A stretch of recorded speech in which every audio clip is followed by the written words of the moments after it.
Hey everyone, welcome back to the channel. Today, I'm going to show you how to recover your frozen BYBIT balance in 2025.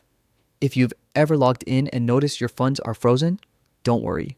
It's actually a lot simpler to fix than you might think. So, why does this happen? Most of the time, your balance is frozen because you have an active trading position, meaning your funds are currently being used in a trade. It can also happen if there's a pending transaction in your account. The good news is, unfreezing your balance is straightforward. First, head over to your active trades. Check if you have any USTD or crypto tied up in futures or spot trades. If you do, simply cancel those trades. Once canceled, your balance will immediately become available again.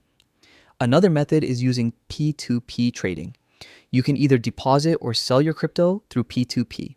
Selling your crypto will free up the balance that was previously frozen, giving you full access to your funds. It's quick, safe, and effective. And that's it. Your frozen BYBIT balance is now back in your account, ready to use. If you found this video helpful, make sure to hit that like button and subscribe for more crypto tutorials and tips. Thanks for watching, and I'll see you in the next video.